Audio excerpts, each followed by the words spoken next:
Екінші тапсырма. Есепте. Түсімділік пен егістіктің ауданын көбейтсе, түсімнің массасы шығады. Бізге осы өрнектерді табу үшін осы белгілерді барлық жерге қойып шығайық.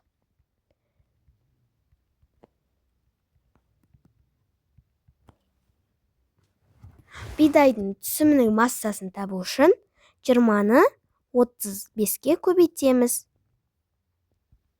Бұл өрнектің шығару жолы ең оңайы. 35-ті 2-ке көбейтеміз. 70 және 20-ның артындағы 0-ді тіркейміз. Тең 700. Жауабы бидайдың түсімнің массасы 700 центнер. Келесі күріштің егістік ауданы белгісіз. Егістік ауданын табу үшін 810-ды 18-ге бөлеміз.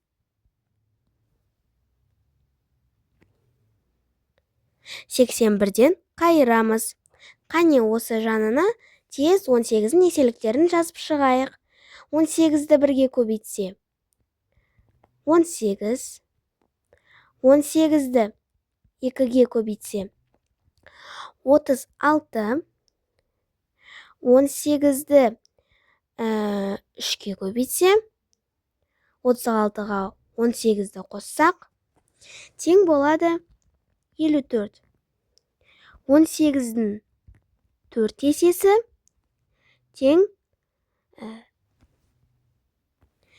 болады 72.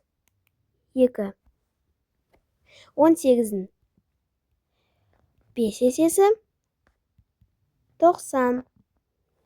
Ал енді 81-ге ең жақыны және төмені 72. Ол 4 есесі. Азайту 72 тең 9. 90-ны тіркейміз. Бұл жерде 5. Азайту 90 тең 0.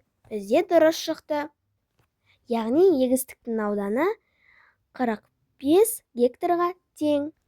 Ал енді картоптың түсімділігін табамыз. Картоптың түсімділігін табу үшін түсімнің массасын егістіктің ауданына бөлеміз. Яғни 1000-ды 100-ге бөлеміз. Тең болады 0-дерін сызып тастаймыз. Тең болады 10. Жауабы картоптың түсімділігін массасы 10 центнер гектарына.